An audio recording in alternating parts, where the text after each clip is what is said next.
2 more people can produce better results from the initial 2 and the 3 that you've gone through. Most people can only work with 3 to 5 people at a time.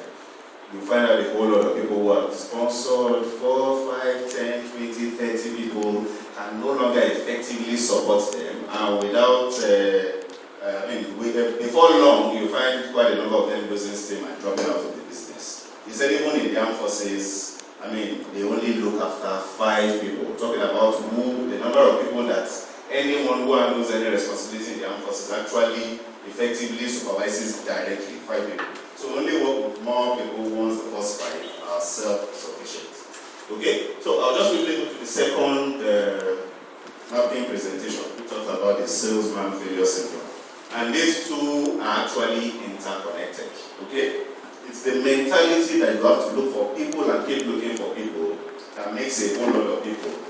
As far as this business is concerned, this disease is actually more serious than HIV.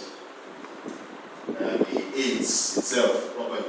Because this is actually what can kill the momentum that you are meant to generate in your business. Salesman failure syndrome.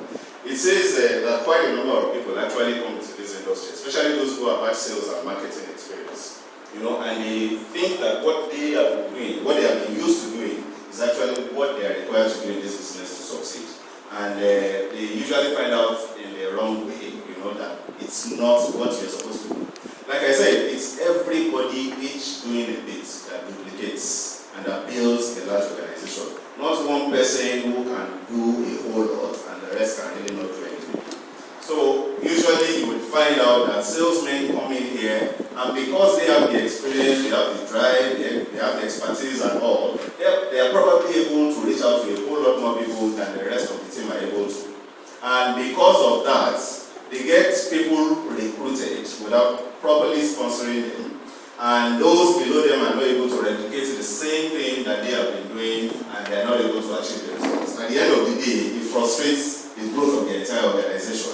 And at the end of the day, it doesn't actually make you achieve the results. Now, it's not to say that those who have the salesman mentality do not have the potential for succeeding. But they need to understand what is required to succeed here and to do things properly.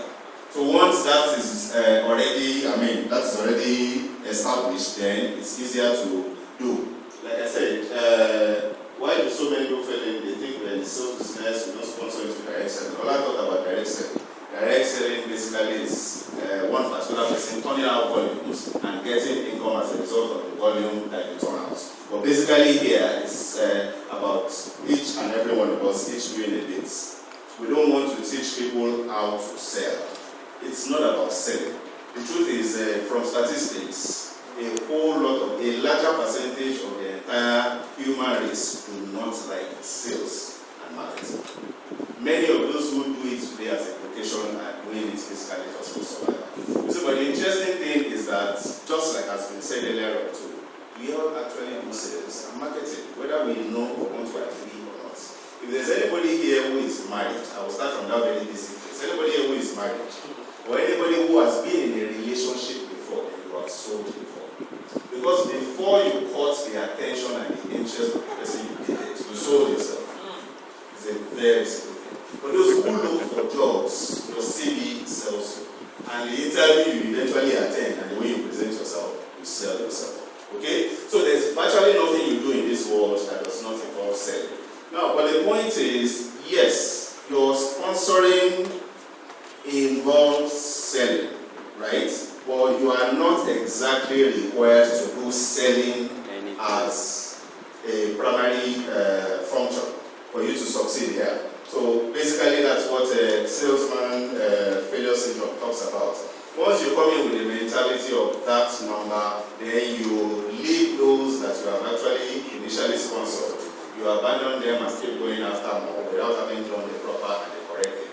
So basically, also trying to save time for the next person, and so that I don't go further than this.